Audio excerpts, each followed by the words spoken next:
Assalamualaikum warahmatullahi wabarakatuh. Amirul Mukminin Umar bin Khattab radhiyallahu anhu adalah figur pemimpin adil. Ia seorang yang kuat dan terpercaya, berintegritas, seorang mukmin, mujahid dan waro, benteng akidah umat. Kepemimpinannya adalah curahan pelayanan. Umar berkhidmat untuk agama, keyakinan, dan rakyat. Umar adalah kepala negara sekaligus panglima tertinggi militer. Laki-laki Quraisy ini juga berperan sebagai sosok ulama mujtahid yang jadi rujukan, seorang hakim yang adil, dan seorang ayah yang mengayomi. Ia adalah pelindung bagi mereka yang kecil dan dewasa, yang lemah dan yang kuat, yang miskin dan yang kaya. Keimanannya kepada Allah dan Rasul-Nya begitu terrefleksi dalam kehidupan sehariannya.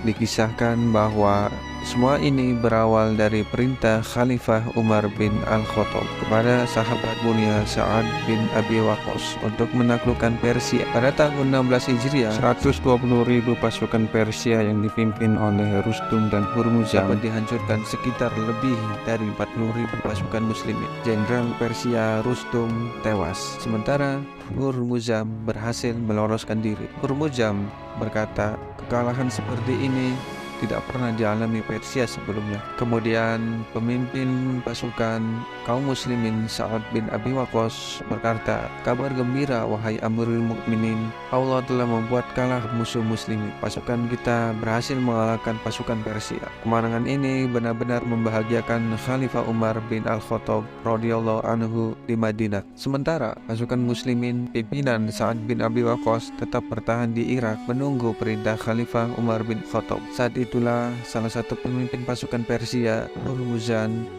yang berhasil meloloskan diri dari perang Qadisiyah tidak terima dengan kekalahan Persia. Maka ia pun mulai menggalang pasukan khusus untuk aksi balas dendam. Hurmuzan berkata, kita akan membentuk pasukan rahasia. Kemudian Abu Lu'lu'ah menjawab, aku siap menjadi relawan. Abu Lu'lu'ah seorang pandai besi dari Persia yang mahir dan memiliki banyak keahlian kerajinan tangan. Kini kekalahan Persia di tangan kaum muslimin benar-benar membuat Abu Lu'lu'ah terkesima. Dendam mulai menggelayuti dirinya. Abu Lu'lu'ah berkata, pemimpin muslimin Umar bin Khattab, dia penyebab kekalahan Persia. Abu Lu'lu'ah adalah seorang prajurit Sasania yang bertugas di bawah komando Rustum Farohzad, tetapi berhasil ditangkap dalam pertempuran Qadisiyah pada tahun 636 Masehi ketika Sasania dikalahkan oleh tentara muslim Khalifah Umar bin Al-Khattab di tepi barat sungai Efrat. Abu Lu'lu'ah adalah seorang majusi dan budak dari Mughirah bin Syu'bah. Ia bekerja membuat penggilingan yang dijalankan dengan tangan. Suatu ketika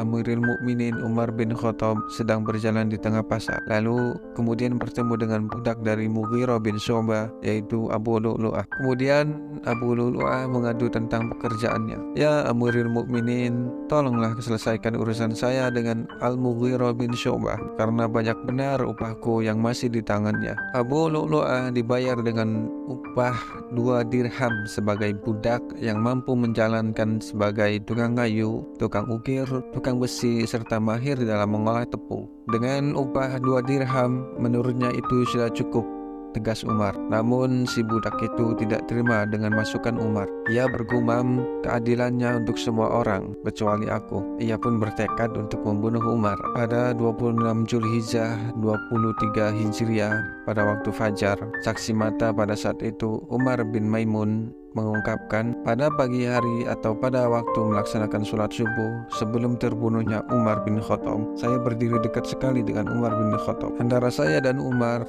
hanya ada Abdullah bin Abbas. Kebiasaannya sebelum sholat, Umar bin Khattab mengecek jamaah terlebih dahulu. Dia berjalan di sela-sela shaf dan selalu berkata, luruskan shaf. Setelah melihat barisan telah rapat dan lurus, beliau maju dan mulai bertakbir. Tiba-tiba Umar bin Maimun mendengar beliau menjerit, anjing membunuhku, sewaktu ditikam. Ternyata beliau ditikam oleh seorang Abu Lu'lu'ah, seorang budak dari Mughirah bin Syu'bah. Kemudian budak itu lari dengan membawa pisau belati bermata 2. Dia berusaha melewati shaf-shaf sholat dan jamaah di shaf-shaf itu terkena tikaman belatinya, baik di sebelah kanan maupun di sebelah kirinya. Subuh berdarah itu menelan 13 korban. 7 orang diantaranya meninggal dunia, termasuk Umar bin Khattab. Saat Abu Lu'lu'ah sudah terkepung mengepung dan tidak ada kemungkinan untuk lolos, Abu Lu'lu'ah akhirnya tewas di tangannya sendiri atau bunuh diri. Di lain tempat, Umar sedang ditolong oleh para sahabatnya. Kemudian Umar bin Khattab disuguhi minuman nabiz